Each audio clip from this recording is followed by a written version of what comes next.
일상사 인연. 모든 대상이 만났다가 흩어지듯 일상사에서도 마찬가지이며 현상계도 그러하고 나아가 시스템계도 마찬가지로 인연에 따라 모였다가 흩어진다. 그렇기에 고정된 실체란 없는 것이어서 상황과 조건에 따라 모였다가 흩어지는 연기법이 등장한다. 그러나 좀 더 연기법을 세밀히 들여다보면 이런 인연은 결코 우연에 의한 것이 아니며 운명적 혹은 숙명과도 같은 것이다.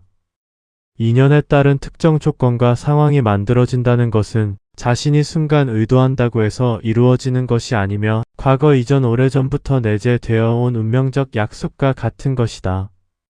모든 과거를 잊어버리고 아이로 새롭게 태어나니 자신이 전생에 심어둔 인연과 숙명을 기억하지 못하는 것이다. 따라서 깨침의 길을 가는 수행자는 반드시 자신의 전생의 기억을 각성하는 단계가 필요하다.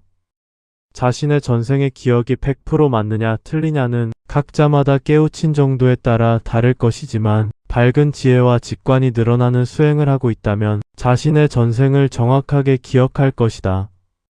만약 수행자의 길을 사심없이 가는 사람이라면 자신이 본 바가 거짓인지 진실인지 스스로 알 것이다. 반면 전생을 각성하게 되면 한 가지 문제가 발생하는데 자신의 전생에 집착하게 된다는 점이다. 즉 자신의 지난 과거 여러 삶에 집착이 일어나고 안타까움과 서러움과 괴로움이 함께하게 된다. 전생이란 있는 것이며 윤회가 정말로 실제한다는 것을 알기만 하면 되는 것이지 자신이 과거에 누구였으며 카르마가 무엇이었다는 기억은 집착을 일으킨다. 현재도 잡을 수 없거늘 과거와 미래가 무슨 소용이며 전생 또한 무슨 의미가 있겠는가. 윤회하고 있다는 사실만 알아차리면 그만이다. 또한 수행자는 윤회란 무작위 윤회가 아니라 견고한 인과에 얽힌 숙명적 윤회임을 안다면 인연이란 단지 뭉쳤다 흩어지는 우연적 만남이 아니라는 것을 알게 된다. 그럼에도 수행자는 과거 전생에 소중하게 맺어둔 운명적인 인연까지도 끊을 수 있어야 한다. 마치 자신이 천상의 판타지 소설 시즈라의 주인공이어서 친구들과 인간으로서 운명적 만남이 이루어질지라도 미련과 집착을 버리고 인연에 매이지 말아야 한다. 즉 남무가 인간 세계에 태어나서 친구들과 다시 만나기로 약속하였고 드디어 만났으면 된 것이고 이제는 못다 한 깨침과 마주하여 완성시켜서 다시 천상에 올라가 신이 되는 것이 아니라 태초의 창조주 노나가 그러했듯 태초의 본래의 무가 되는 것이다. 인연은 소중한 것이며 수많은 업이 만들어져 필연으로 변할 때 이루어지는 고귀한 결실이지만 존재란 부조리하기에 인연의 끈을 놓을 수 있어야 한다. 인연을 놓아 버릴 수 있는 강인함이 수행자의 길이며 살아가면서 인연을 만들지 않고 인연에 매이지 않으면 미련과 집착은 더는 생기지 않게 된다.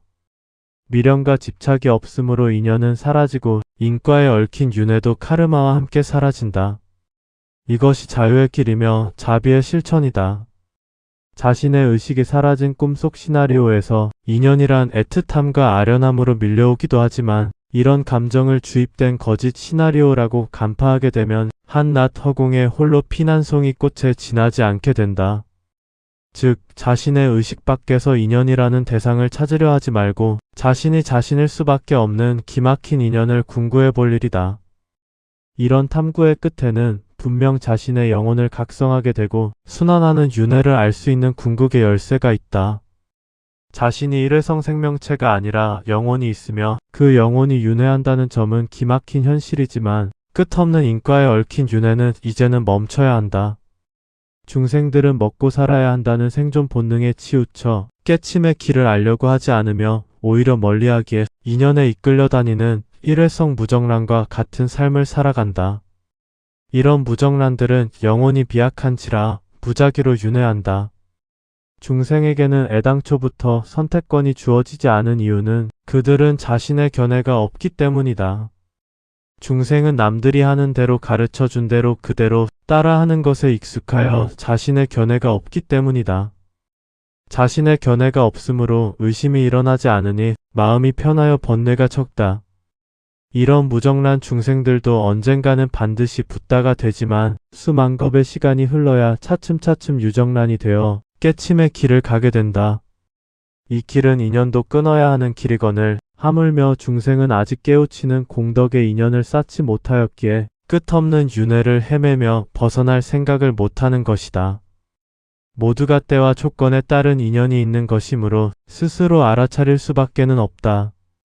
견고하게 이어진 인연에 따라 휘둘릴 것이 아니라 멈춰서서 그 인연이 펼쳐놓은 과거를 돌이켜보고 인연에 매이지 않고 끊어버려야 한다. 인연을 만든 자도 자신이며 인연을 지우는 자도 자신이다. 인연의 한가운데는 자신의 의식이 있다. 자신의 의식이 모든 얽혀있는 인연을 놓을 때 있던 카르마도 사라지고 카르마는 만들어지지 않는다. 외로움은 깨침의 길에서는 사치이며 걸림돌과 같아서 외로운 마음을 내기 이전에 홀로 있음의 자유를 느끼고 깨침의 열정이 고무되면 외로움은 한낱 작은 감정의 물거품에 지나지 않게 된다. 지금부터라도 견고한 인연을 끊고 큰 원력을 세워서 환영과도 같은 세상의 미련을 버리고 태초의 본래의 무로 향하여 간다면 모든 부조리와 소란은 그 즉시 멈출 것이다. 중생들은 약육강식과 척자 생존이 뭐가 잘못되었냐고 할 것이며 어차피 생존을 위한 경쟁인데 무얼 어쩌겠냐고 할 것이다. 이는 자신의 목전에 탁친 생사를 강 건너 불구경하는 것과 같다. 즉 수행자는 문제를 인식하면 바로 의심을 내지만 중생은 여러 가지 이유로 회피하고 적응하여 따르니 이것이 수행자와 중생의 가장 큰 차이점이다. 만들어진 인연은 줄여야 하며 인연을 만들지 말아야 한다.